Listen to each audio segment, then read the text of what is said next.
All right. Good evening, everybody. Hello, guys. Welcome to another. Okay, then before I even start, let me confirm everybody's hearing me. So, can everybody hear me? I just want to confirm everybody can hear me. Yeah, I can hear you.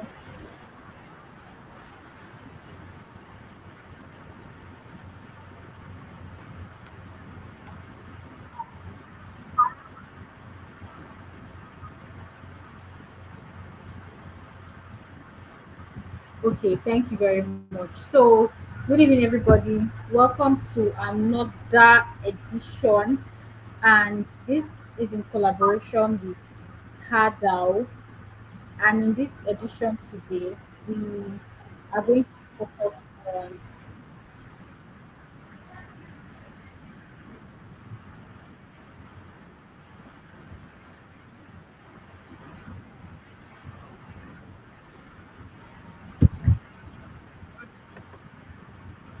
Okay, so today we are going to focus on women in Web3 career roadmap, how to navigate Web3 space as a female. And my name is Usi Sonia, co-founder of Conjuction, and I'm glad to have you guys here. And this is in collaboration with HERDAO.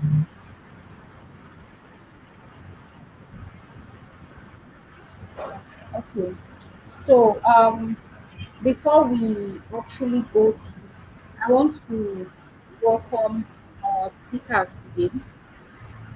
And our first speaker is Sophia Abubakar. Sophia is a dynamic leader in product management and tech education.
All right. Hello, everyone.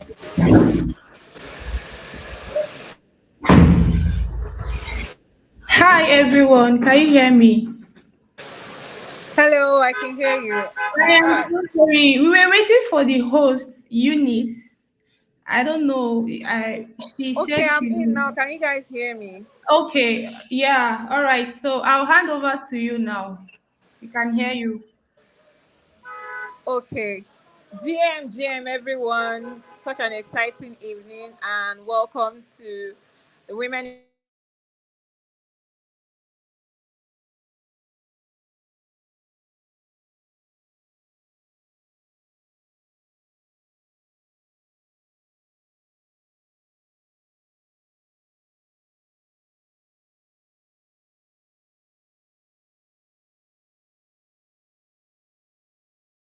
Rubicon. I guess she's having a network problem. Eunice, what's going on? Sorry. Hi, can you guys hear me? Oh no. Yes, yes. I've been speaking the whole time. Sorry.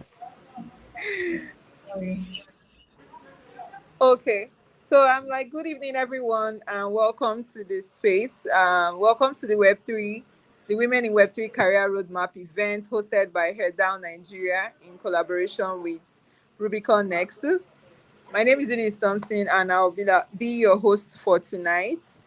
Please confirm that you're hearing me for the rest of us on the call. I can hear you. Okay, great. So whether you're new to Web3 or you're looking to transition or you've been in the space for a while, this session is designed to guide you with insights and practical information on the opportunities that are in Web3 and even networking opportunities for you to level up your career. And today we'll be having two very incredible speakers joining us tonight, and they'll be sharing their experience and their expertise across different Web3 areas, particularly tech and in non tech track. And we're just very excited. I'm sure all of us were excited to be here tonight. So, what you can expect from our session today is that each speaker is going to cover a specific track about, and they will have about 20 to 25 minutes to speak. And after that, we'll open up the session for a Q&A from the audience.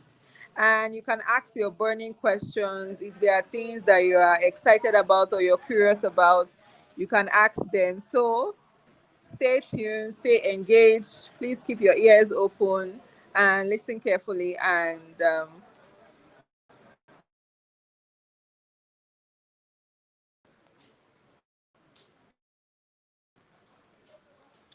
now we'll get to meet our amazing speakers. I see that Sophia is here already. Do we have Asa on the call?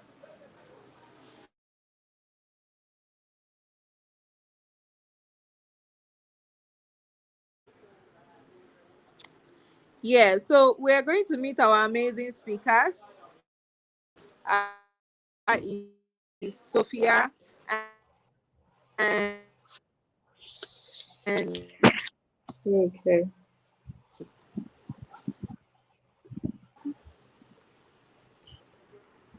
I don't know if you can hear me.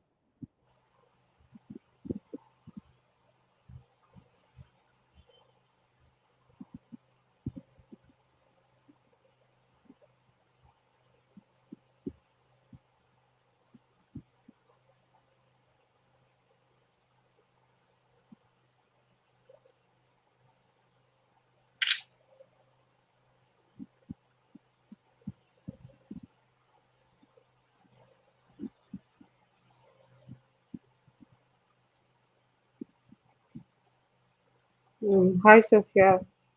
Hi, everyone. Hello, SA. Welcome. I think the host might be having some connection problems. But yeah, Okay. I think it's nice to see you again, and it's good to share space with you.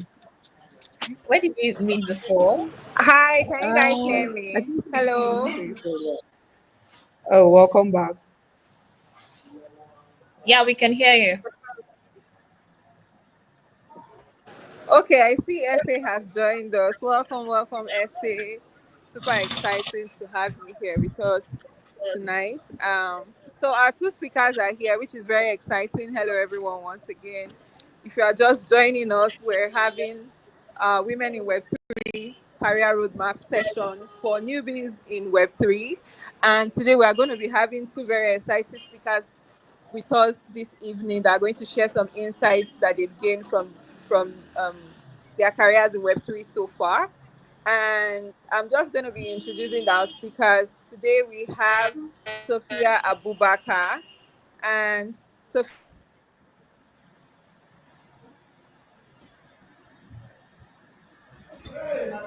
At this point, am I the problem? Because every time she mentions my name, she gets disconnected. can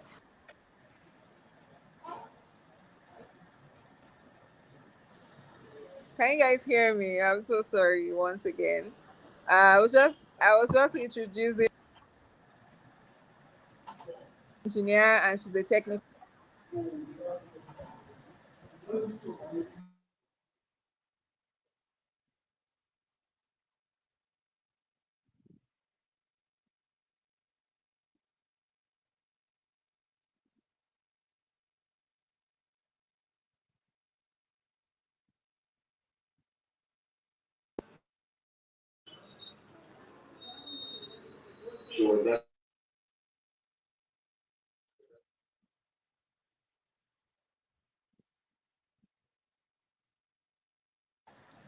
Um, I don't know. Do we carry on? Yeah, but we should give us some time. All right.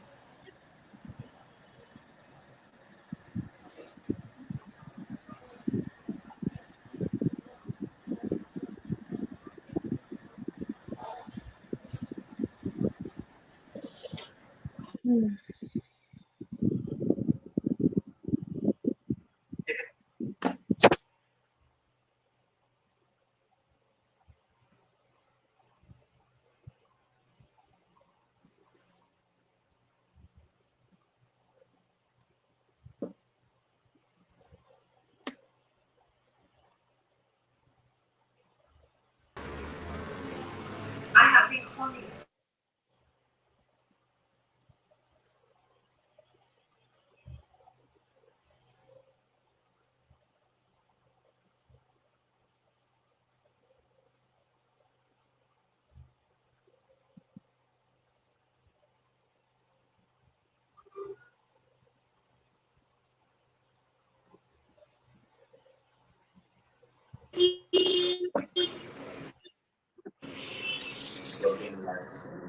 Okay. Uh, our second speaker for today is SA Monday. She's a DevRel engineer and she currently works with Fala Network.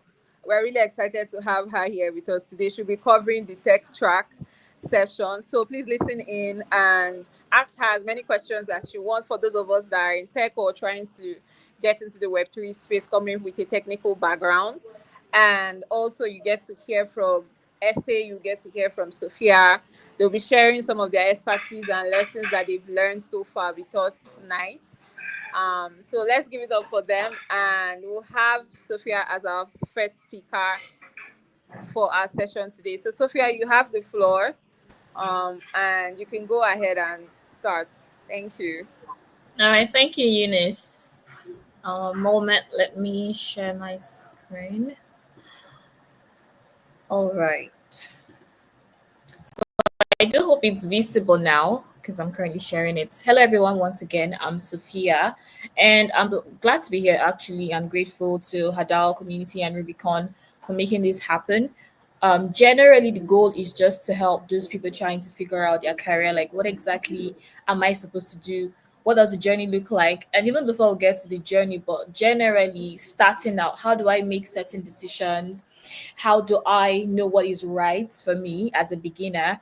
And then when I begin, what does the roadmap look like for me from when I get started to landing my first role? So you can see that I'm covering developing a career in tech, but my examples and my scope is going to be limited to no code roles. So I'm using no code and not no tech roles, because like both no code and coding roles are both like under the tech umbrella. But we have like engineering and development roles which require some form of coding or analysis, and then we have much more product community facing roles, like you have your product managers, marketers, community managers, and the likes. And we'll get to see shortly what each of these mean. Right. All right, so what I'm going to cover is, what does it look like getting started? Right, what do you have to do when you're trying to get started? What kind of skills do you have to develop to succeed in this? So, going to touch on personal branding, soft skills and mentorship, getting your first role, and continuous upskilling. All right. So, like I said when I was doing the intro, right? I think something that I want you to have at the back of your mind is I'm walking us through the journey, right? So, from the very first stage of, okay, I want to pursue a career in tech, I'm just getting started. Where do I start from? Your very first point is research. Okay. Figure out what is available, right? Because I like to consider this. An example I like to use is for people that wants to travel, right?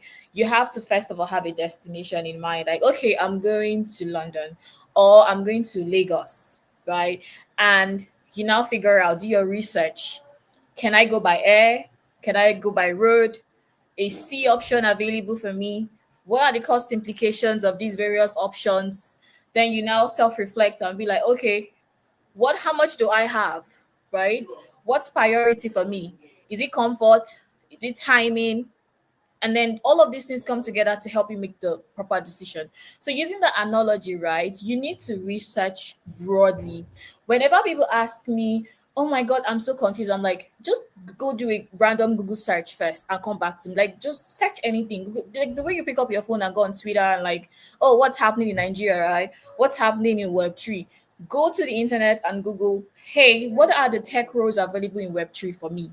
Now we begin to see the options, and what are you looking for? You want to see what each one entails from a very high level overview. Then you want to now pick the one that aligns with your own interests and your own goals. This is very important. What are your goals? What are you trying to achieve? Are you trying to land a role? Do you have an idea that you're trying to build out? Is it just for fun, right? And passion? If it is for roles, what kind of roles? What kind of industries?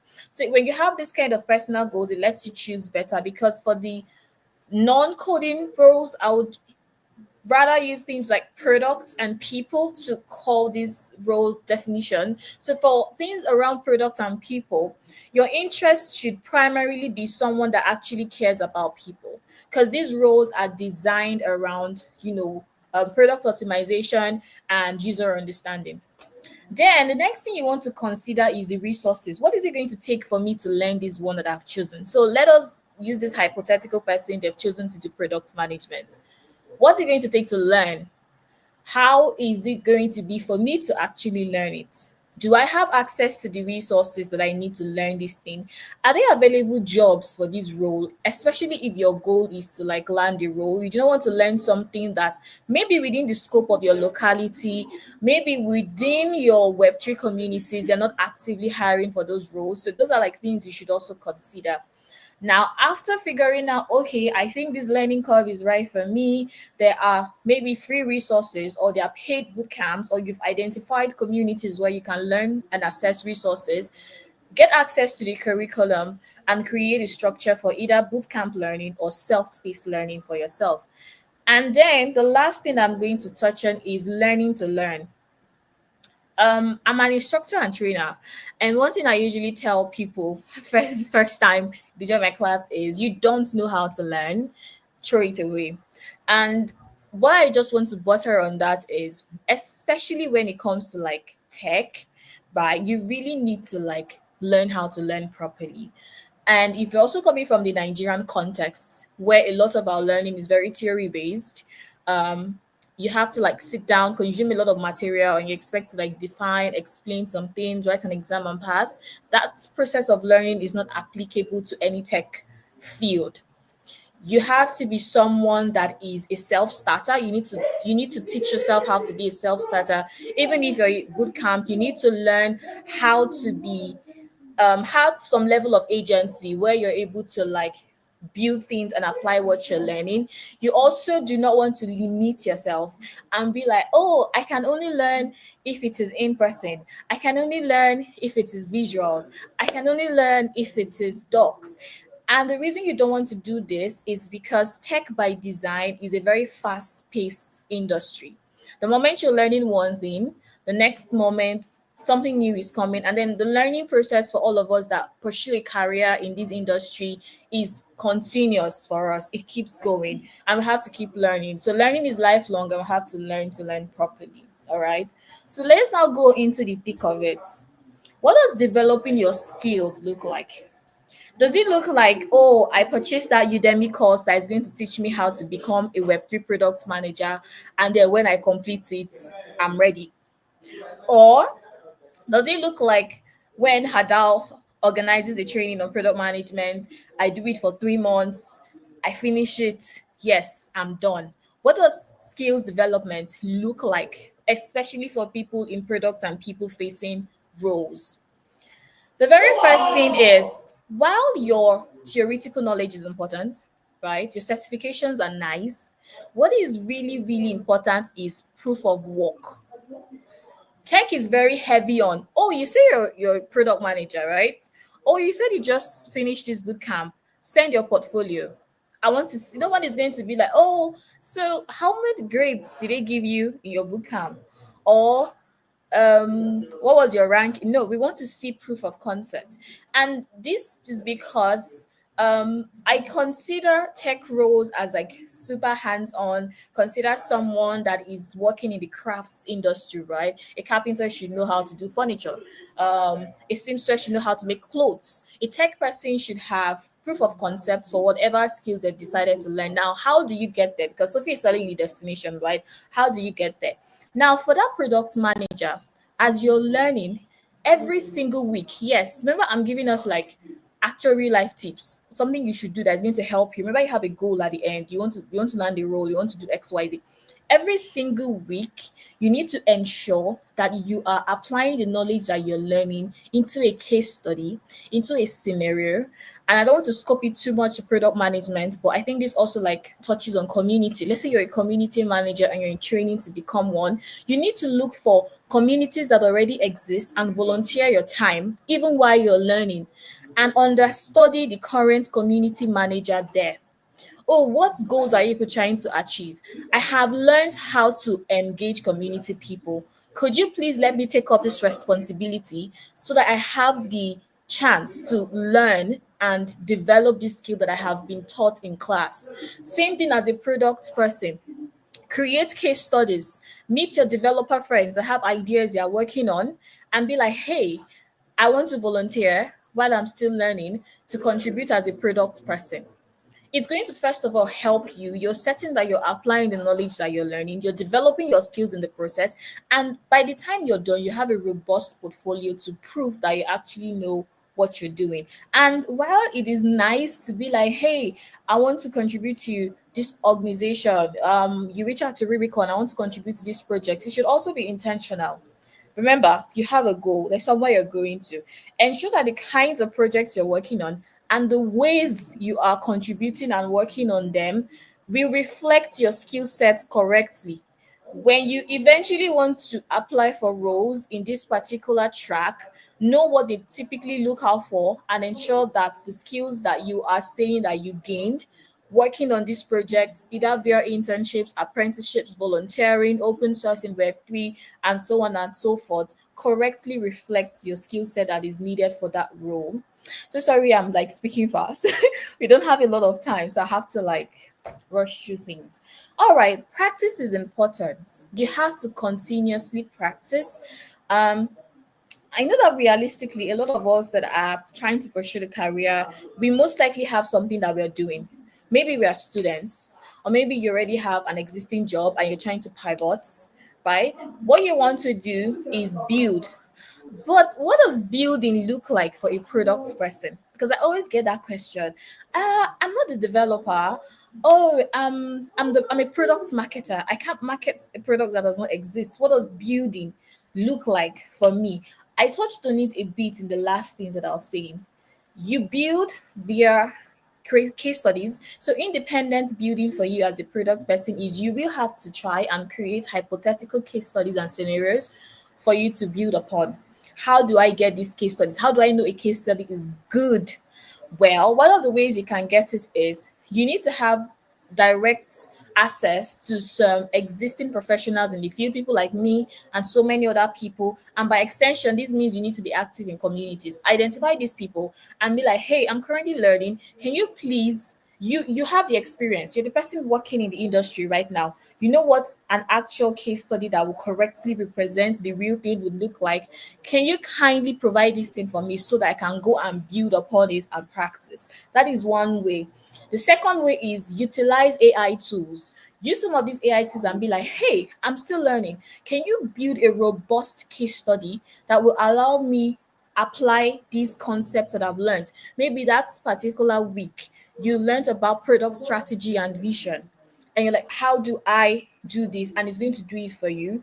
But why I always like emphasize on the having a person is, if it was a person, let's say you reached out to me and I did that for you, it's when you now do the work, it's easier for you to bring it back to me and be like, hey, can you in your free time kindly review this thing? Let me know where I did well, let me know my areas of improvement and work on it. So the next thing is write and talk about it. This is going to touch on the branding part that I'm going to talk about soon, as like how your journey should work. From the moment you start learning, write. One thing that I think works to our advantage for our own generation is the fact that a lot of things media wise is now open and accessible to everybody, and you need to take that, like you need to use it to your advantage. The moment you start learning, please do not posture yourself as what you're not. But the moment you start learning, you need to start writing and talking about it via your social pages and via your blog. Please, you're not a content creator. I'm not saying someone that is trying to pursue a career should also be a content creator on the side. That's not your goal. Your goal is you want people to know that you're currently on this journey, and people would see your progress over time, and you begin to build networks. What kind of networks? You begin to find people that are like you, that are learning. And this is good because it's always fun to not go on a journey alone. So when you begin to find your peers and your like mind people, you begin to share resources with each other. You begin to share information and opportunities with each other. Then other people that are above you will also have you in their radar and be like, oh, okay, this person has been, you know, by the time you now come out and like, hey, I'm currently looking for roles, you have substance, you have footprints, there are things you've been writing, and then you're writing and talking about things that you're learning. So you're even providing value by extension. Because the next person behind you that is learning will be able to utilize your own resource to learn. So at the end of the day, it benefits you, it benefits the community, and that's a good thing. The next thing is documents, right? Documentation is very important. And I'm also going to use this as I don't know if I'll call it a trick, but more like a hack, especially as a product person. So because I have a background in software engineering and I still code, people argue that it's easier for us from the coding track to have a portfolio because we just write our code, we push it to GitHub. Even if we don't have a portfolio website, we can just share our GitHub and someone can like tell. And people are always like, what does it look like for me as a product manager? What does it look like for me as a community manager? If I want to put together like a portfolio that shows my projects and all that, how do I go about it? What you're going to do, I'm going to be very direct. Use tools like Notion, even Canva. There is this other one. The name has just appeared from my head. Now, what are you using tools like that to do? You want to highlight at least minimum 3 of the best projects you've worked on, either as a case study, either as a volunteer work in any of like the Web3 projects. There's so many of them. Even if it's from a hackathon, what are you going to put there? What was the problem? What were you guys trying to solve? Because again, you're a product and people person. Product and people solve problem for product and people. So what's the problem you're trying to solve? How did you go about solving it? Small one sentence. So this is not like paragraph. Remember, it should also be visually pleasing. If you've not fine-tuned your visual skills, you can outsource it to your friends that have better product and better visual design skills than you to make it look pretty, or you could use some tools that can assist you to do that. Then you want to show impact. Impact is important. Product and people roles are very heavy on impact. It's not, oh, when I was a community manager, I used to have calls with my community people every week. What did it do? Did it grow your community by 10%? Did it increase community members' engagements? Did this engagement impact the overall product? Remember, communities are created for products, right? You need to show those numbers there and have like three different sections. I wish like there's an example. Maybe I'll share some of these like examples of these resources with us. I'm trying to check time. I think I have to round up soon. So these are the things that make up your portfolio. Now it's easier. When you're trying to apply, every other person is going to apply with their resume, their CVs, and all that. You're sending your CV and then you're sending your portfolio. Like, hey, this is exactly what I did. And then if you want to take it an extra tiny step and you are a person that loves the camera a lot, take it to your advantage. You're not building a YouTube channel because you want to become a YouTube content creator. YouTube is another tool that you can use to create what we call video portfolios. Because another skill that people are looking out for product and people related roles is communication skills. So if you like know that you're good at this and you like the camera, you can do like short clips of work where you are showing, for example, oh, how to lead a strategy meeting. Oh, the best ways to lead community events and make it engaging. And you're putting all these things in your YouTube channel that is not necessarily to gain views, but so that when you are like code messaging some companies or you're applying for a role, you add it there. Like, hey, look at this. I feel like going that extra mile makes you stand out more and also makes you discoverable. People will find you. All right, the final thing is open source. So open source and the free and open aspects of community. So one thing I love about Web3 is there's so many ways to contribute. I feel like you can't just say, well, hunger is a factor. Let me not lie. But hunger and lack of money aside, there's just so many opportunities for you to contribute and practice your skills. And one of these, look for open source projects. Lots of open source projects in Web3 mostly have only developers. Lots are looking for people that would contribute in terms of like product marketing and the rest. Take it up as your job. Don't set unrealistic goals. If a project is new and is open source and they do not have a resident product marketer and product marketing is your role, you can be like, hey, I want to create a strategy that can help you people grow by 2%. It's something, right? In the process of trying to do that, you learn something, you have something additional to add to your portfolio. The people that are in that project, even if they don't end up hiring you to work on that project, can now serve as your reference. There are people that can testify to your quality of work and be like, hey, yes, you recommend this person. All right, so I'm going to breeze through this because I sort of touched on it not too long ago. On when it comes to branding, it's just selling your markets generally. As you're developing your skills, you need them to find you, right? You're not going to hide in your house. It's not the point where you want to find a job that you now start being out there. You have to start doing it since. And remember, I keep saying this when I talk about branding in the context of your career, is not for content creating. And it's not me saying content creating is bad because that's also like part of the roles in there. Like unless you're strictly being like a content marketer, content, then of course, please build your branding around that. Because I see a lot of product developers and you're just like distracting yourself from your main career goal. Your goal is not to build following. So don't start posting controversial, very weird stuff.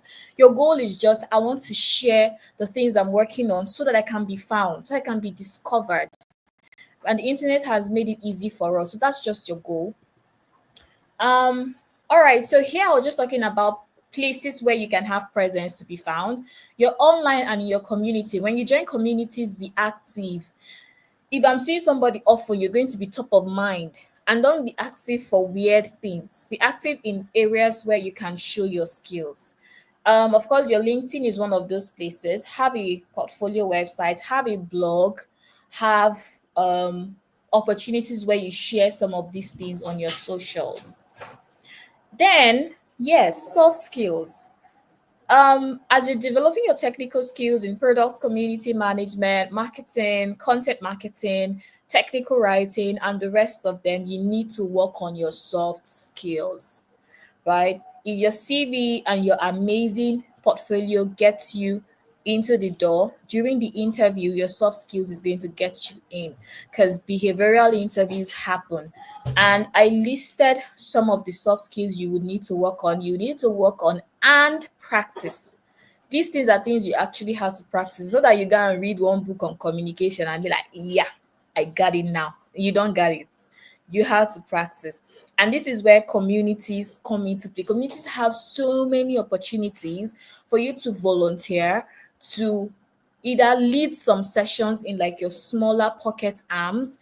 You can volunteer to teach people. If you're someone that have you're scared of talking even virtually, these are environments for you to practice. You also have to work on your presentation and report writing skills, especially for like product people. You will write a lot. See, a lot. A huge part of your job is writing and doing presentations. You need to like master it very well.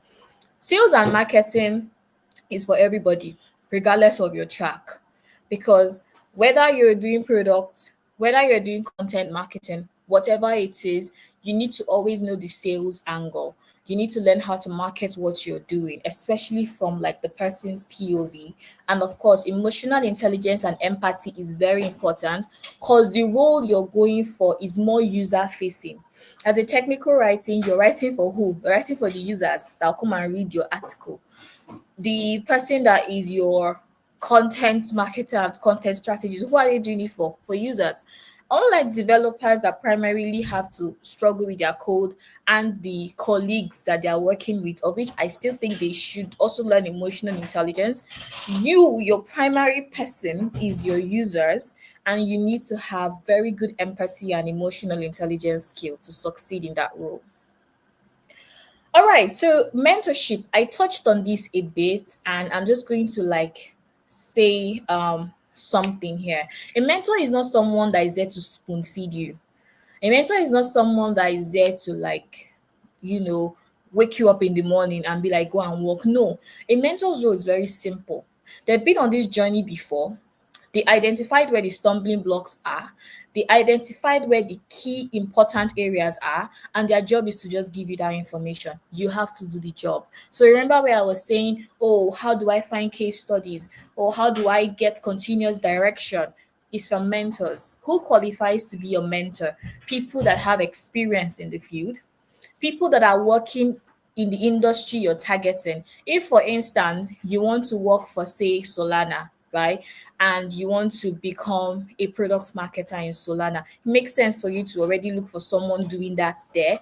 They will not come and handhold you. Sometimes understudy their work from afar and not be like, hey, this is what I'm doing, and I want to figure out how to get to where you are. And it could be a one-off conversation with follow-up some months later, but you get that information, because information is key and it's valuable. When they tell you, be like, oh, okay, then you go put in the work and then you come back. So you need that in your journey. As an aside, mentors are also in a very good position to recommend you for roles, especially if you're a diligent person and you've proven to them that you're reliable. Right. So if someone comes out and reach out to me and I give them an advice and I'm like, do this, do that, and they did it and they got back to me, and I have this mentor-mentee relationship with them for the course of some months, anytime any of my person reach out to me and be like, hey, I'm looking for someone for this role, I'm looking for someone that can do this, you are the person I'm going to recommend to them. Right. So your seniors have access to opportunities as well that you can tap into by being a good mentee and identifying the right mentor for you. Um, so how do we get our roles, right? Applying, of course, your CV and resume have to be on point. We don't have enough time to talk about all that, but there are lots of resources online for you to figure out what the best way to write a resume according to the role you're going for looks like, you need to prepare for an interview.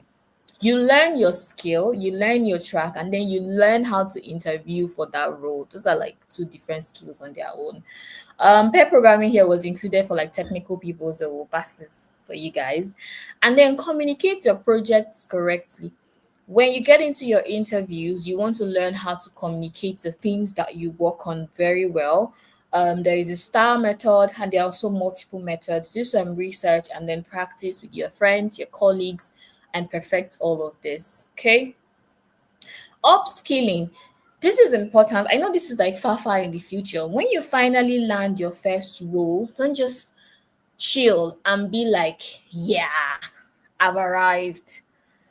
There is nothing else I'm supposed to do. Oh no, this is where you tighten your seatbelts because you intend to grow, right? After you land your role, you hope to grow. So you need to be present, fully aware of your responsibilities, and ensure you're making valuable impacts that you're recording from the very first day of your job. Don't just be working and then just be moving like breeze. And then it's until you want to now apply for the next show, you not be like, wait, oh, what was I even doing in this my last company? Say, what ways was I contributing?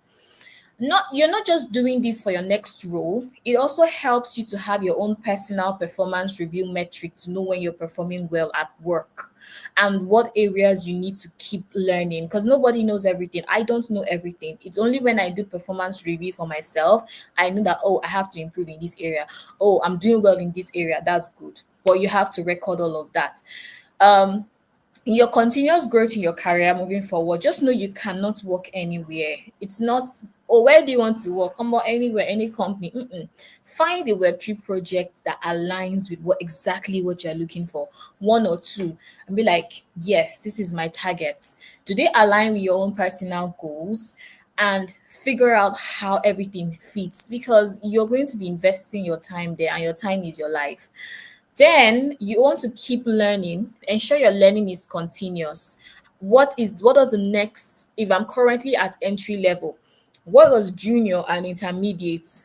What is the job description? A good place to figure out what people are looking for, or what a junior or a senior, the next step in your career would require, is go and look at what the job descriptions are saying. Oh, we are looking for people that have this, we are looking for people that have that. So you already know mentally, this is what I have to learn next and apply in my current job. Then you need to learn business manage and financial knowledge within your skills. Avoid burnout. It gets exhausting. You need to pace yourself. Everything that I've said here is not something you just do and apply overnight. It's a journey. You have to pace yourself, do things. Consistency is key. Instead of trying to pull 12 hours in one day and then you go AWOL for the remaining weeks, it's better you're consistently putting in 2 hours of diligent quality work every day and be dependable. Take care of yourself, celebrate your wins, and stay healthy, because this journey is not here. So like I said, it's not a sprint, it's a marathon. So you have to take it easy and all that. So I guess we're going to be taking questions at the end. So of course I can't take questions now so that Essie can take over from me. But you can connect with me, Twitter, GitHub, and if you need to send me emails, I love receiving them if you have any questions. All right. So thank you very much. I'm done.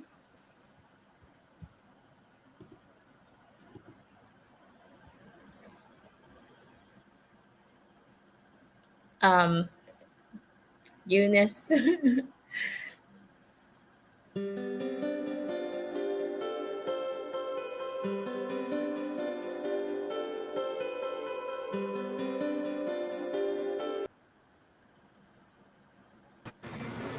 Thank you so much, Sophia. Thank you so much for this very insightful session.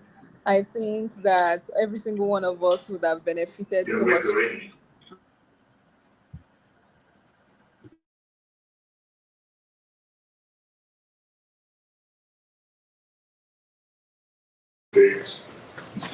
I think everyone would have really, really benefited.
Hello, everyone. Thank you so much, Sophia, once again for that very insightful session. I hope we're able to learn a few things from her.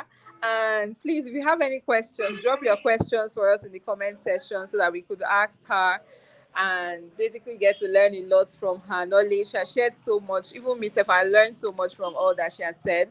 Sharing the roadmap, sharing the things that we should focus on immediately you start. And she talks so much about research and having the right sources of information, having the right guidance, which is so important for you when you come into Web3. You know, there's so much flying around, there's so much information. So you need to know what the actual roadmap for you is and focus on getting the right guidance.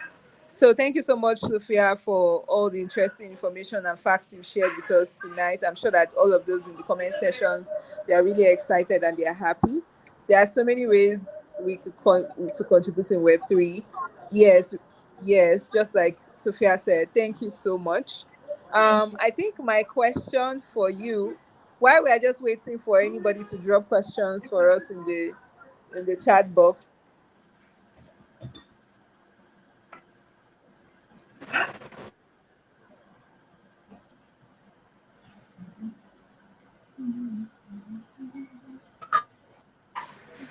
I also I also have one question for you. So, what's one thing that you wish you knew before you entered into Web3? I think I lost you a bit, but yeah. Yeah, so my question for you is what's one thing that you wish you knew before you entered into Web3? And this is for newbies in the space that are just coming in and maybe there's a lot they are trying to learn and they are trying not to get overwhelmed by the different sources of information. Well, what's one thing you could share that you wish you knew before you got into the space that newbies should be aware of? I think it's just something that you hinted when you were actually asking the question. Because one problem that I had, when I started is the confusion. Right. I know I said when I began that, hey, do your research, figure out what aligns with your goals. You'd have finished doing your research like this and be like, okay, I want to be a product manager, right? And then 2 days later, you're just scrolling on Twitter peacefully on your own. And somebody is tweeting product management in Web3 is dead. You can't do anything. You better go and learn this. Or they're not even like dogpiling on the role you chose. Oh, you're just seeing things that people that are making it now in Web3 are maybe product designers, and you're not a product designer.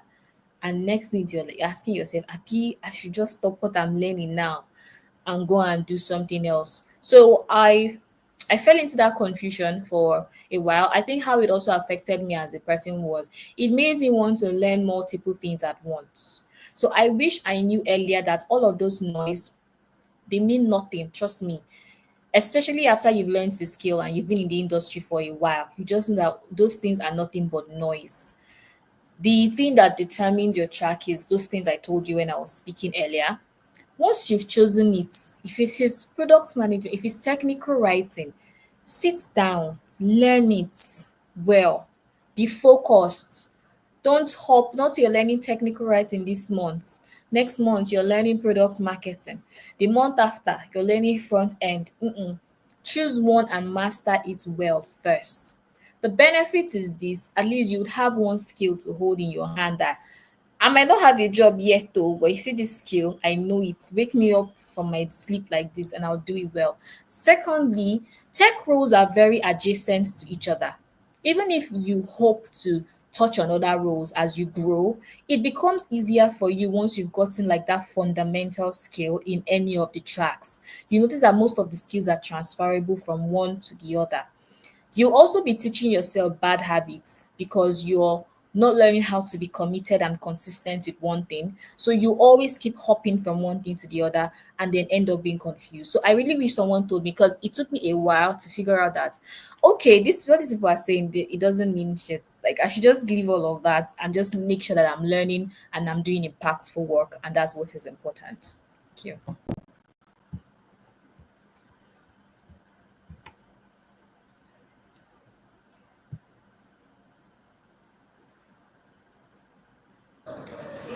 Focus on your goalposts and make sure that you get and that you're on track basically. Thank you so much. Make sure you stay consistent and make sure that you get the right kinds of information that you need to focus on a particular part that you've chosen in tech. Thank you so much, Sophia, for those insights. Really, really amazing session. You shared so much that I'm sure everyone that has joined this call today, the comment session, they've learned so much. Please ask your questions if you have any. Please drop some questions for us in the chat, and we'll be happy to answer them. Um,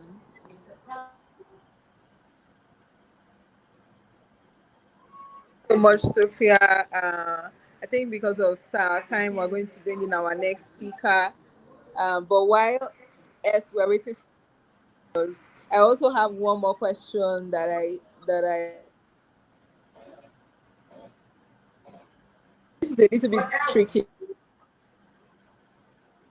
This question is a little bit tricky. So I want to know if someone can if someone can move from a non-tech role into a technical role in Web3. Is it possible?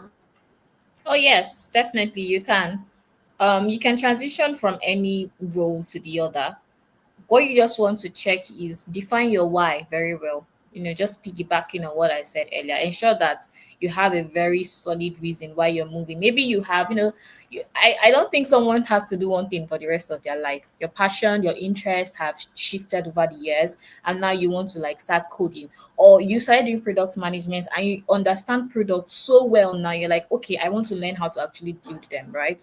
So I don't think there's any limitation for a non-coding person to want to transition into a coding track. My own hot take is, if you do a non-coding role well, you would excel in a coding track as well. The difference is just that one write code, the other one doesn't.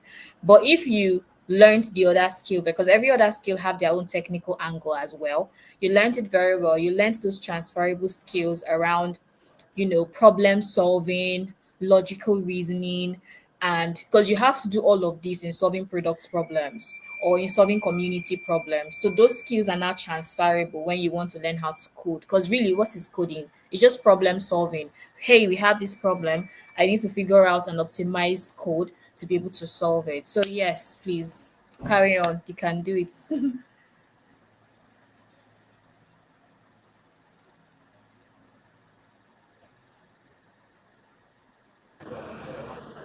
Thank you so much. That's really, really insightful and helpful. Knowing that it's possible for people to move from a non-technical role into like a more bit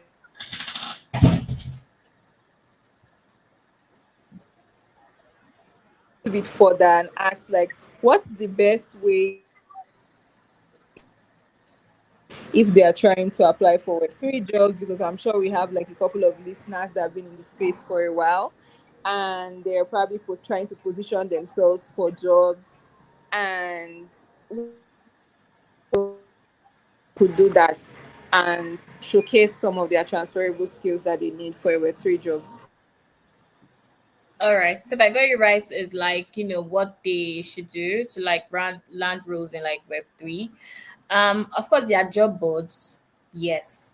But I think that what's going to determine your success when you're job hunting is not from the moment you started job hunting. It becomes easier for you when you leverage relationships. So if you want to land XYZ role, you're currently learning or you're done learning and like, okay, where do I go to? And this is not me saying people don't get roles from job boards. They do.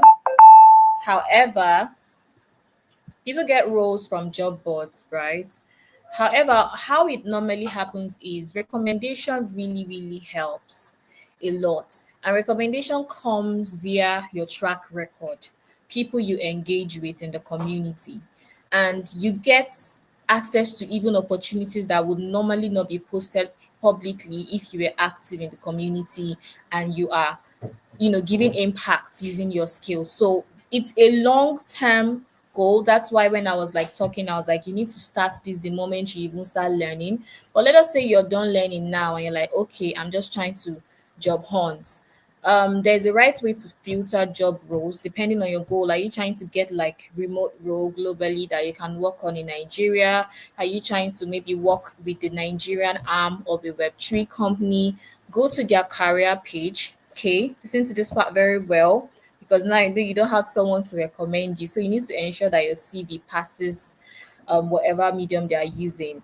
Go to the job board, right? Don't have one resume or one CV that you're just submitting for 100 roles. Sometimes quantity is not really the key thing. Look at the job description and be like, oh, this is what they are looking for. This is what you're looking for, right? Create a version of your CV that highlights what they are looking for. Don't tell lies. Don't lie if you don't have those skills. But one role will be looking for community manager, one company might be looking for a community manager, and there are some things they highlight that they're specifically looking out for. And maybe those things are not represented in your resume. Go and update it if you have those skills. Okay, put it there. Then your resume should contain impacts the same way I was talking about your portfolio. Don't just say I worked on projects in this company. Okay, so what did they do? What are the figures? What was the percentage of the level of the impact that your work did for that company? If I want to hire somebody and I see their resume and you're telling me you worked in one place and then you got about 20% increase in revenue because of a sales and marketing strategy that you put, I want to hire you tomorrow, right? But also, just in case somebody is thinking, what if I don't have work experience? That is why I said contribute to communities and open source. Those things are valid experiences. Yes, they did not officially hire you, but in your experience part, you can write your contributions to open source projects. You can write your contributions where you volunteered or interned at these places and show your impact. Now, once you've gotten that, I feel like you have access to like submitting your CV and you most definitely get a call back, bare minimum. Like you would get a call back and your work is now to like, ace your interviews. But while you're doing that, build relationships. Nothing beats recommendation, especially when you know your stuff. You're active, you're showing people out there that you really know what you're doing. It's easier for someone like me to recommend you, someone like you needs to recommend you, and all you just have to do is ace your interviews and get the roles. I hope this helps.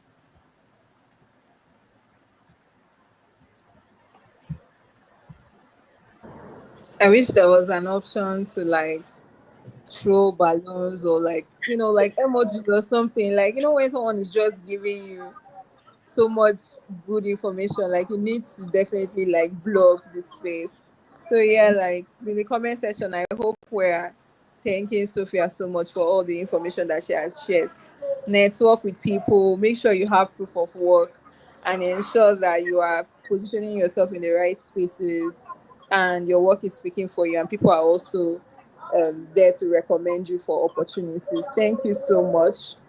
You spent so much more than even the time that we planned, giving us and sharing some of the insights from your experience. We really appreciate your expertise. Thank you so, so much, Sophia. Yeah. So we're going to have our next guest speaker come up. Her name is SA Monday. But before that, maybe we'll just have like a 2 seconds break and I play some music for you guys.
Our next speaker is back up. Welcome back from the break.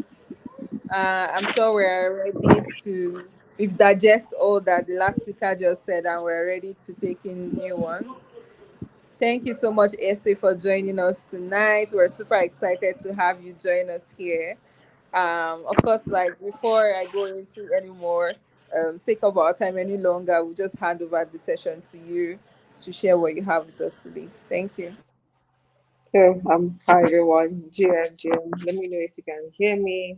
Is my audio clear now? Yes, yes, we can hear you clearly. Okay, cool.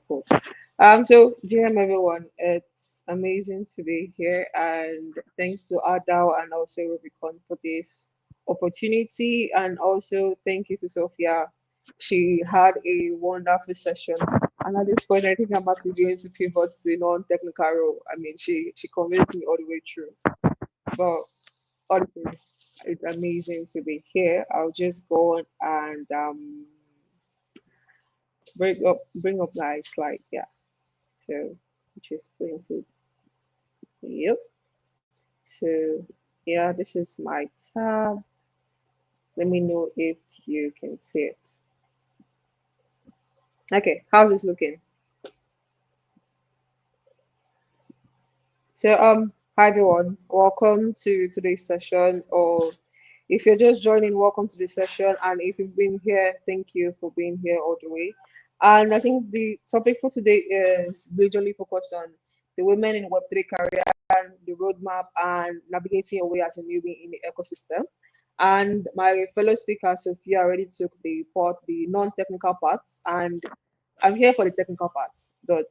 And these are the like key points I'll be talking about. I'm talking about some of the entry points for you to get into technical Web3 roles, some of the core technical career paths that are available, and some of the essential technical skills that you'd actually need. And I'll kind of like provide a roadmap for you to follow. And also building your portfolio. Some key things you need to have in your portfolio, or some sample projects that you can do for your portfolio.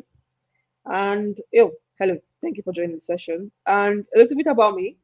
My name is Esin Monday. I am a developer relations engineer and a Web3 advocate. I currently work as a technical ambassador for Web3 JS and Fala Network. But prior to that, I've spent the last 5+ years in the software engineering ecosystem, and I majored in full stack development, name it, system integration engineer, just name it. So, and one of the most important part about me is that I'm really passionate about developer education and basically ways to improve the developer experience and the tools that you could actually use. And my personal mantra, I think this is something that I always look at whenever I wake up, is pursue excellence and success follows. I got this from my favorite movie, Three Idiots. And I think it's a very, very popular movie, but it's one mantra that has actually stuck with me all through my career, and it's been really, really important for me.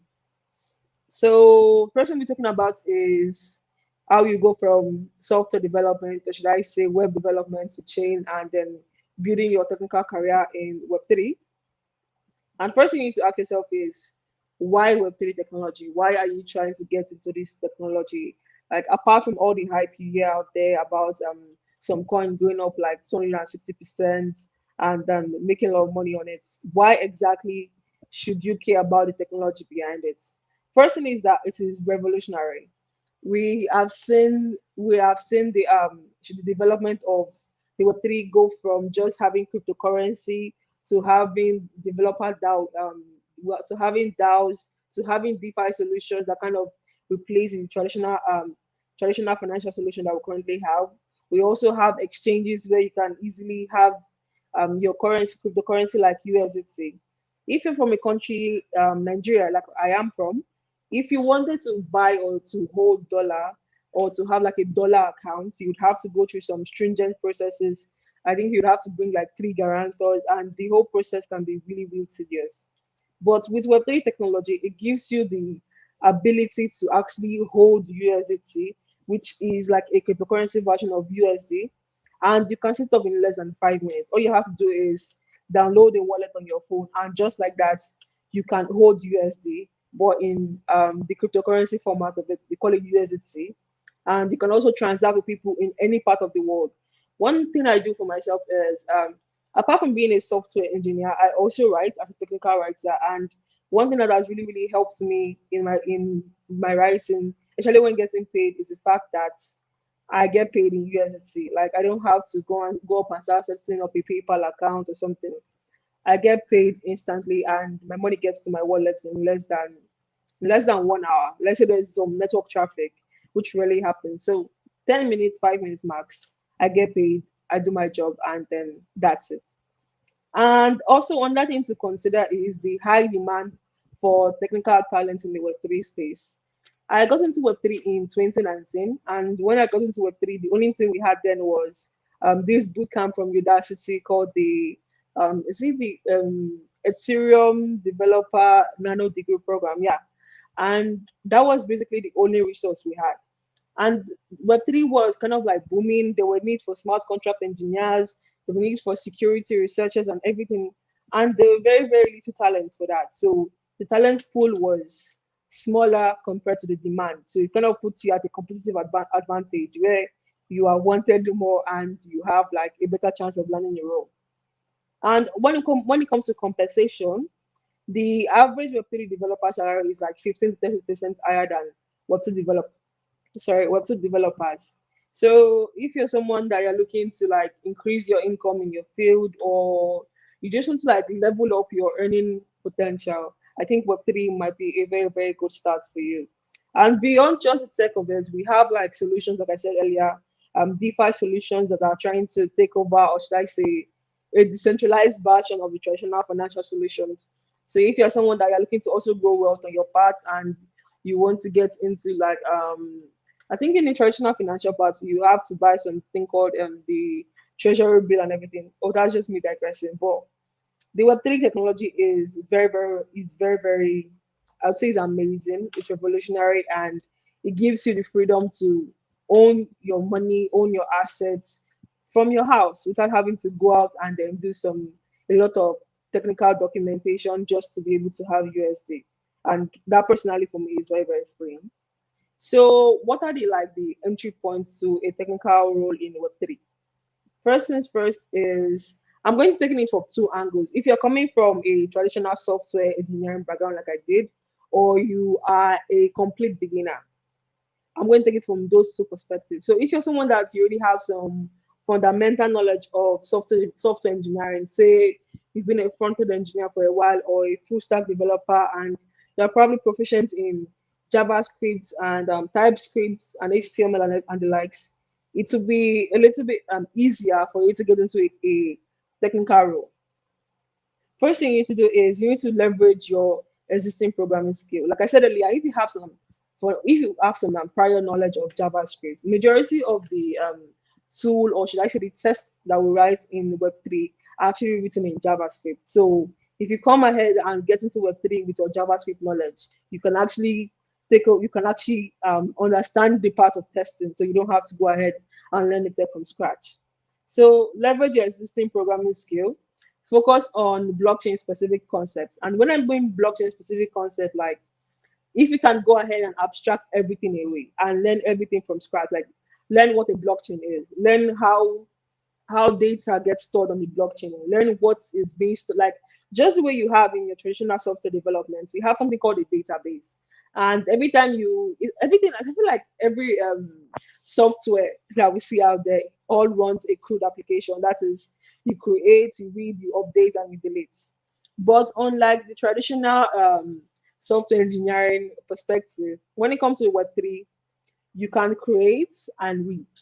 You can probably update, but you most likely you cannot delete. So think of the blockchain as this elaborate database where you can store information, but the more information you store on the blockchain, the more costly it is to carry out computation on that data. So what you want to do is you want to limit how much you store on the blockchain.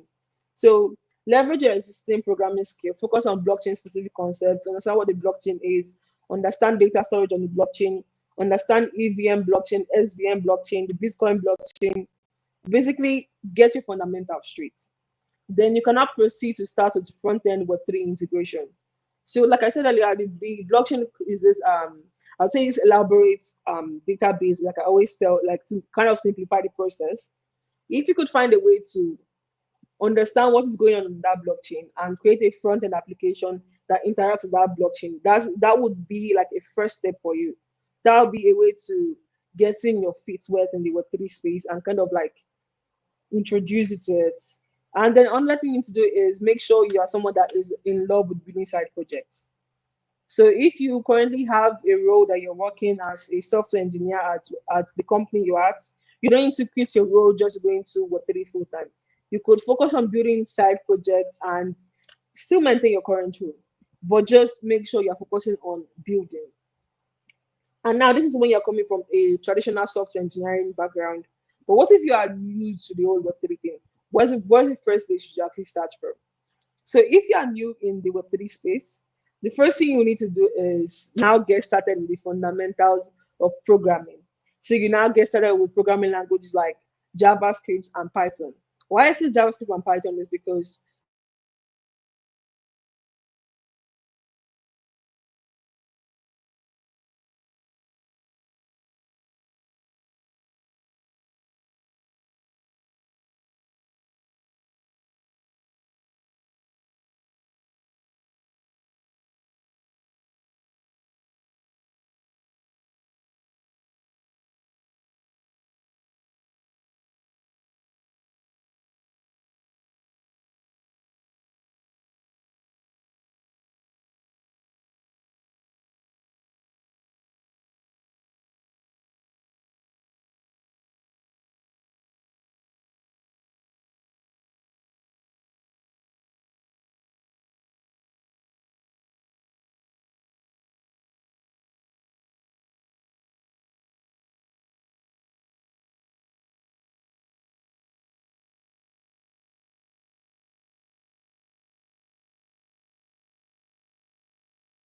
Wait, so sorry. Wait, have I been mute this whole time?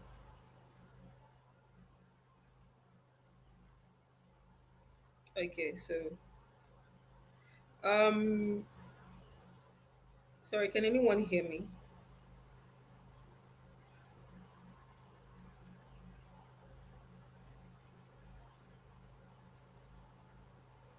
Oh my god. I think I've been talking this whole time and my mic has been muted.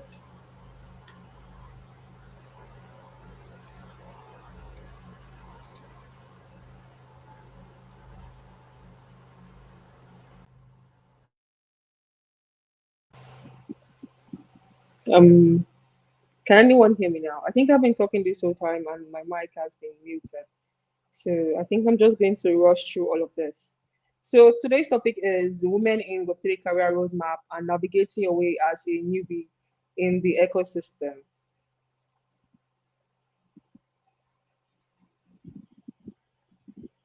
Okay, I stopped at the part where I was talking about JavaScript and Python.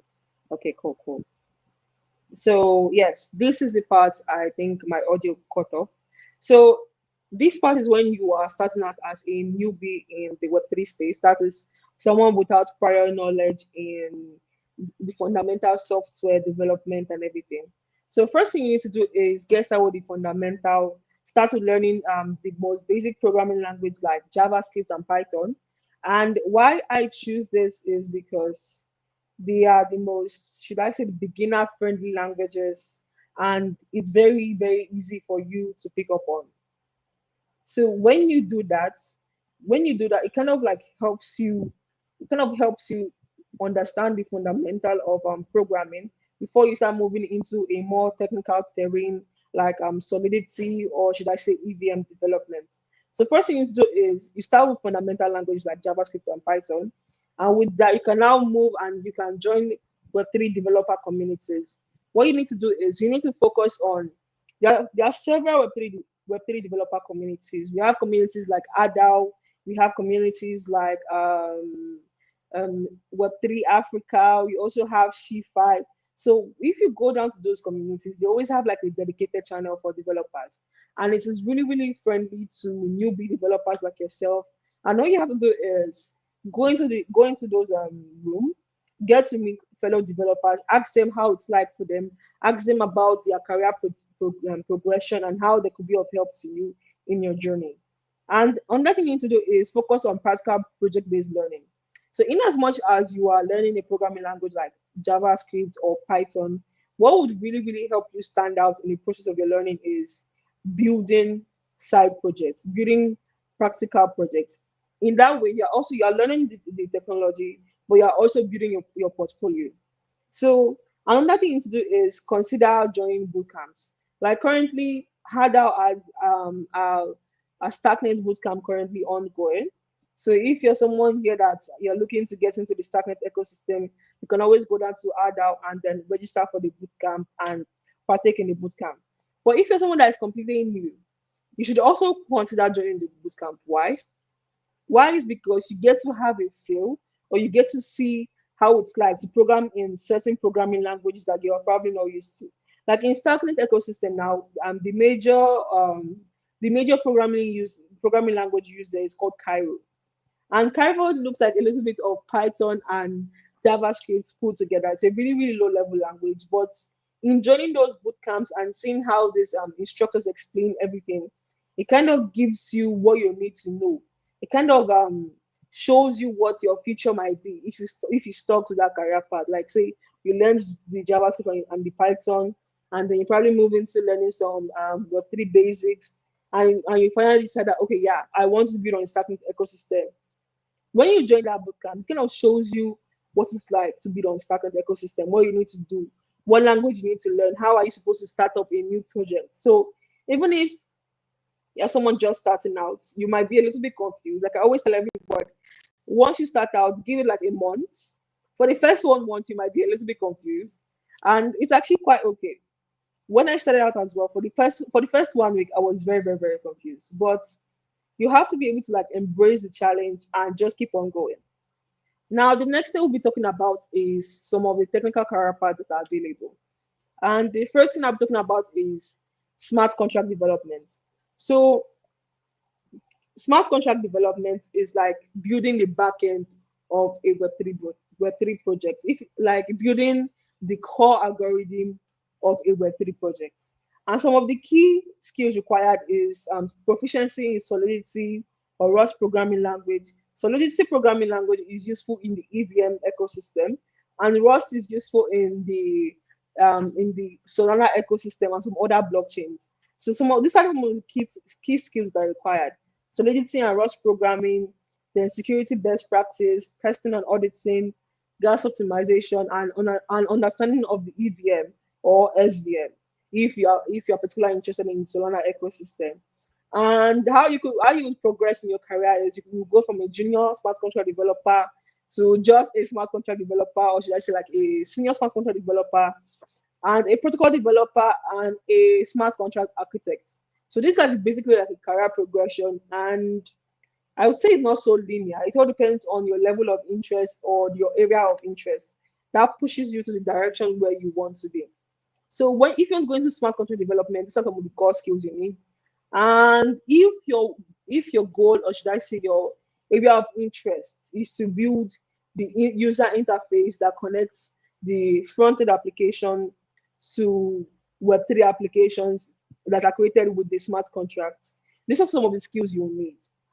First thing you need is React.js and Next.js for building the user interface on the that the user actually uses on the on the web page.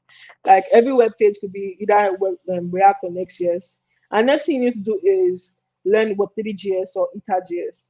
And what this does is they are basically JavaScript libraries that allows you, should I say, that gives you like an API to connect with Web3 applications that created a smart contract. So you learn the React Next.js for the user interface. You learn Web3 JS, EtherJS for the connection between the front end and the Web3 application created with Solidity or Rust or Movement. Yeah, Move programming language as well. And the next thing you want to do is learn wallet integration. So everything in Web3 is centered around wallets. Wallets basically help you hold and transact with your cryptocurrency. So if you were creating a decentralized application or an application that focuses on, should I say, the ability of me to send like $5 to somebody else, and you wanted to create like an interface for it, you would need to understand wallet integration. That means you need to understand some of the key functions you need to call to access the wallet on the web page and to even approve transactions from the wallet. And the next thing you need to do is state management. State management is something very popular in the, should I say, React, in the front end development regime. State management with React, Redux. So if you're someone that's actually conversant in that area, you need to understand state management and also API integration. So all of these are basically some of the skills required. And some of the career progression you might see in your path is you could first move from a front end developer, to a decentralized application developer to a technical lead and a Web3 front-end architect. So those are like some of the career progression, but it's not so linear. It all depends on your level of interest at the end of the day. And then now this I would say is the most advanced part of it. Now this has to do with infrastructure and protocol development. So this career path, or should I say this career paths, all of this, what this does is in interacting or building the core blockchain solution. So, like I said earlier, the smart contract developers. Smart contract developers they develop like the back end that your front end connects to. If we're using software development terms, but when it comes to infrastructure or protocol development, you are building the core blockchain itself. Like I said earlier, you can think of the blockchain as a very huge database. But what are the key skills you need to build that core database, which is the blockchain? Which is where infrastructure and protocol development comes in. And some of the key skills you actually need is networking, knowing, understanding networking protocols, consensus mechanism, cryptography, scaling solutions, and system design. So all of these are just like some of the skills you might need. Like you already understand the programming language, say you are conversant at the programming language, like say Rust or Golang or even C++. Now you need to understand a little bit of networking, consensus mechanism, and cryptography. So all of this has now to do with building the core blockchain infrastructure itself. And where you could find yourself is you could start as a protocol engineer, and then you could also try out being a node operator, a protocol architect, and a technical director. So this is like a more technically advanced part. That if you actually decide to go through this part. Now I'll be talking about some technical skills to develop, like if you just want to focus on building on the blockchain, so technical skills you need to develop. So first thing is core programming language, like I said earlier. Solidity works on the EVM, Rust works on the Solana virtual machine, JavaScript, TypeScript for the front end application, and then Python. Python is actually very broad. And I think I've been finding some new appreciation for Python because Python in itself allows you to build something called AI agents. And that's like the newest, or should I say the most popular field in the Web3 ecosystem currently. And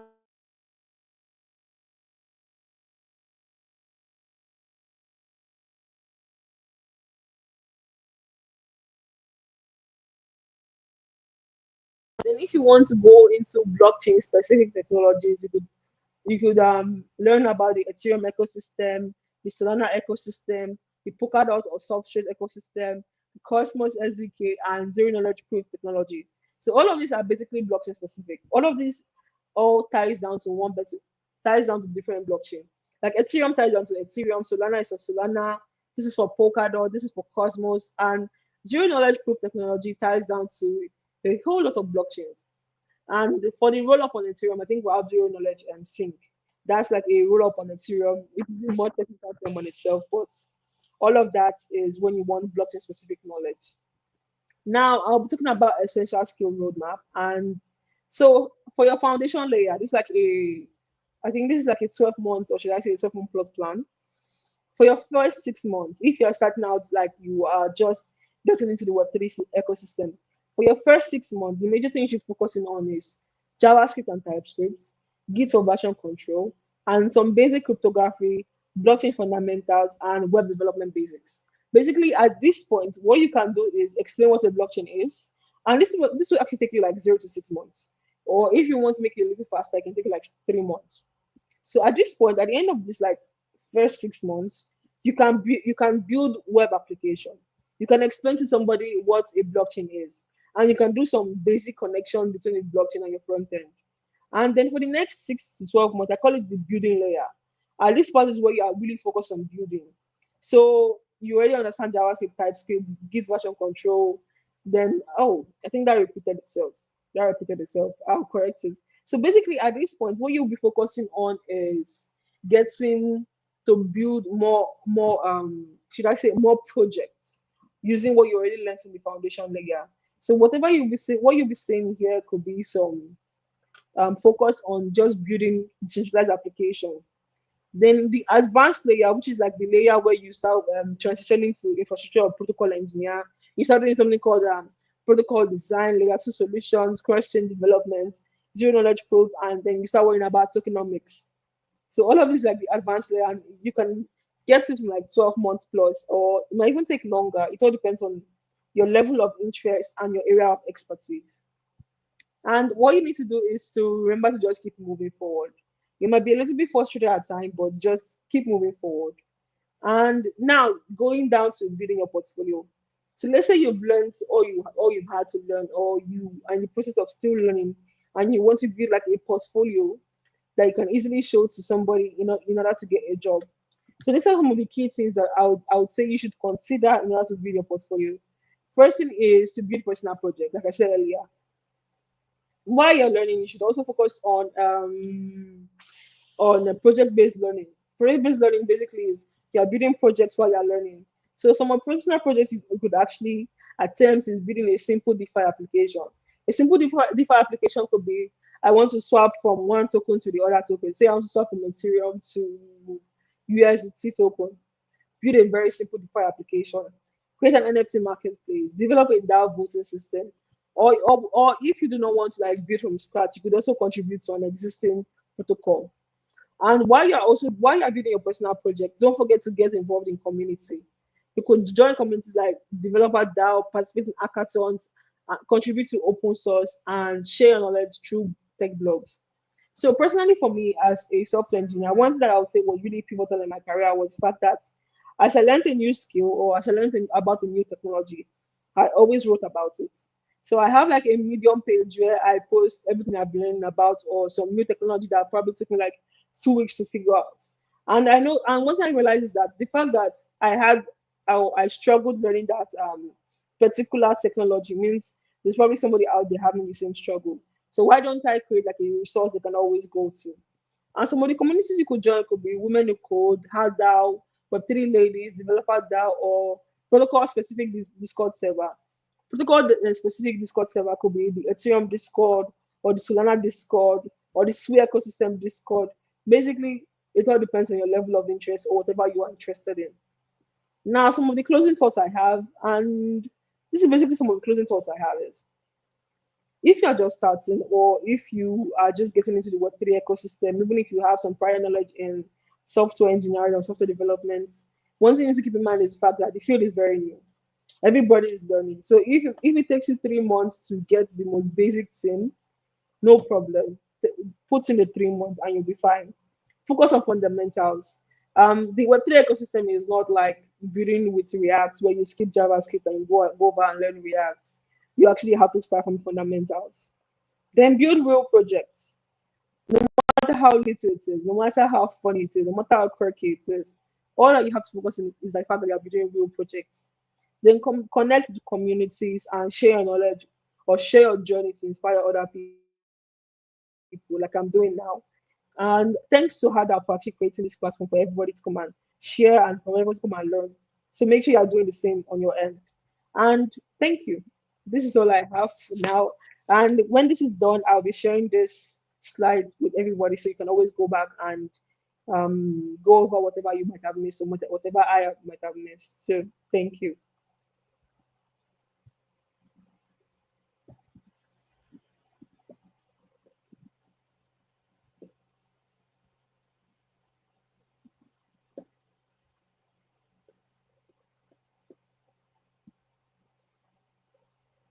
And thank you to Ada for actually providing this opportunity.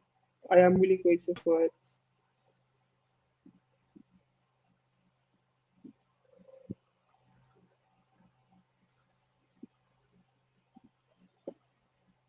Hello, Eunice, can you hear me?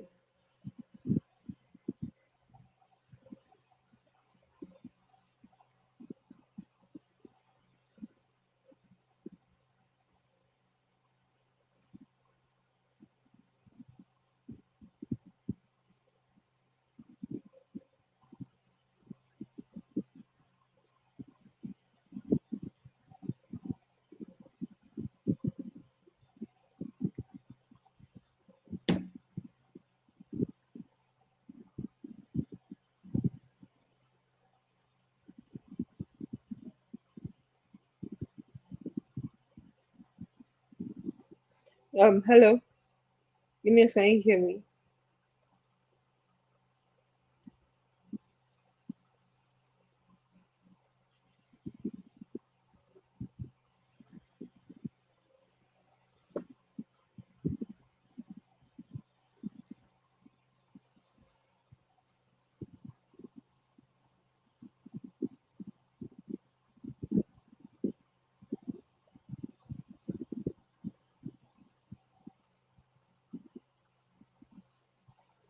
Okay.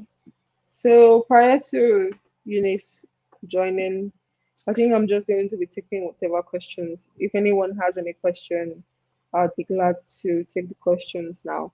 And if you got confused on any part or you have any questions or anything concerning some specific roles that you want to ask, I'll be very, very, very glad to answer. And once again, thanks to Ada and also Rubicon for providing this opportunity to share and to learn with everyone.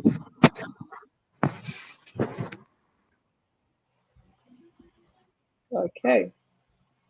Hi, can anyone hear me? Yeah, yeah, I can. I can. Uh, I'm struggling to hear you guys, but that was a very wonderful.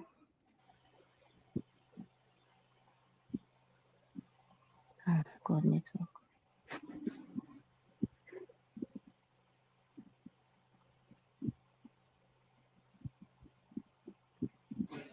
Am I audible Okay. enough now?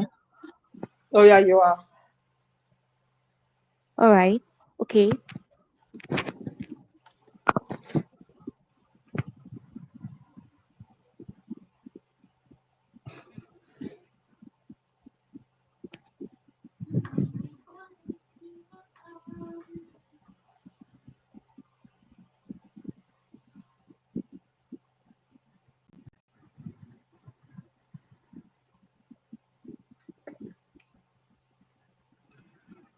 Okay, I can hear you, but I think it's a little bit shaky. Yeah.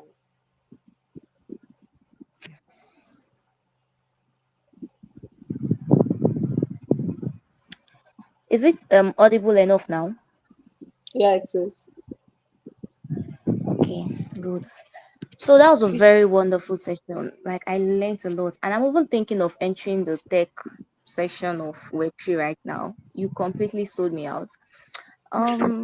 Let me just quickly go to the comment section to see if there's any question. Okay, yes, there's a question. Oh. Someone asked, how can we get jobs in Web3? Oh, okay.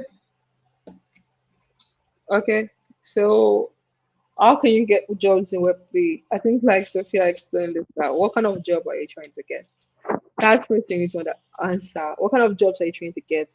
What is your strength, or what's your strength? Okay, if you're someone that you are very, very good, you're a people's person, you are very outgoing, you know how to connect with people, that means the kind of job you'll be looking forward is, um, should I say, like a community manager, or basically like a community manager, right? So if you're looking for jobs like that, you could start by volunteering. Find communities around several protocols. Every day we have a new protocol launching, and they always try and create communities.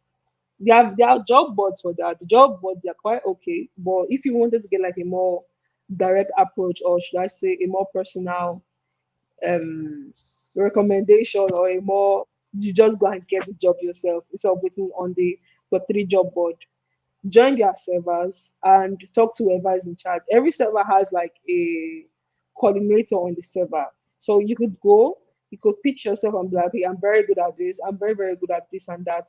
Allow me be your community manager for like the first 2 weeks, and then judge my work, and then we know how to continue from there. So if you're somebody that you are interested in community management, or you're a people's person, you're somebody that's very outgoing, but if you're somebody in the technical part like myself, to get a job in the Web3 ecosystem, I think one very simple hack I use is that I get good at something. But while I'm getting good at something, I'm always posting that, okay, yeah, this is what I'm learning.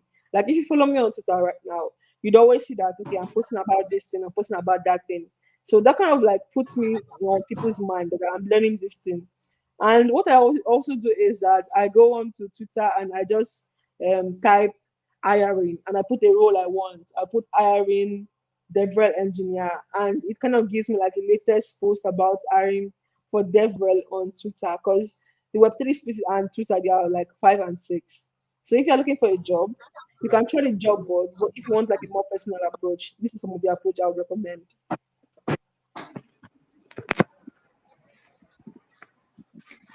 All right, I 100% agree with you. Absolutely agree with you.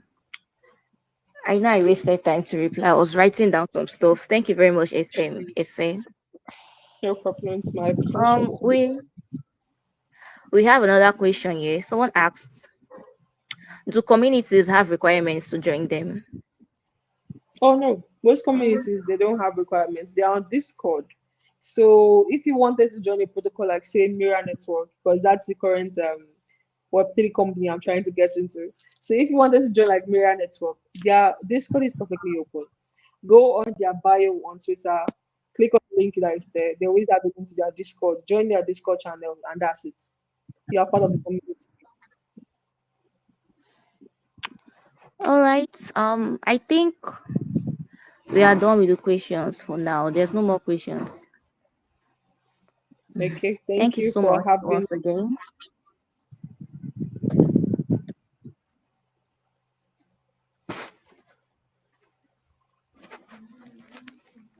And I think we've come to the end of the session. We could wait for Eunice, but I don't think she'll be able to join since our network is really, really bad. So thanks to everyone for joining in. Don't forget to join the HERDAO Nigeria channel, and you can also join the Rubicon channel, and just kind of keep track with everyone and stay updated with what's happening in the Web3 ecosystem. And one thing we're trying to do this year is kind of bringing these opportunities and these learning moments to each and every one of you. And I think we can actually do that this year. So if you are here, thank you for joining. Really appreciate. Follow Adal Nigeria on Twitter and also Rubicon on Twitter. And you can also follow me. My name is Austin Monday, and so it's really nice to have everyone here today. Is there anything else I'm missing? Yeah, so thank you everyone for joining in. As SS said, follow us on Twitter, join our Telegram channels, follow the whole Hadao, both the main one, Kenya own, Algeria. Just follow the whole Hadao. Different. Yes, Sorry, can anyone hear me? Am I audible enough? Because I'm having network issues. I can hear you perfectly well.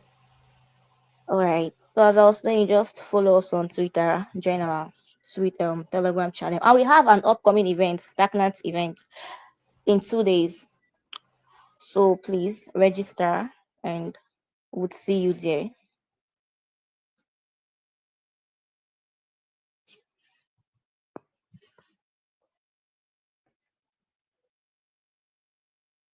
Can you guys still hear me? Please. Hey. I can hear you perfectly All well. right. All right. So I think we've come to the end of today's session and it was power packed. I'm sorry to those that missed this. You missed out, but we have you can go back and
Hmm.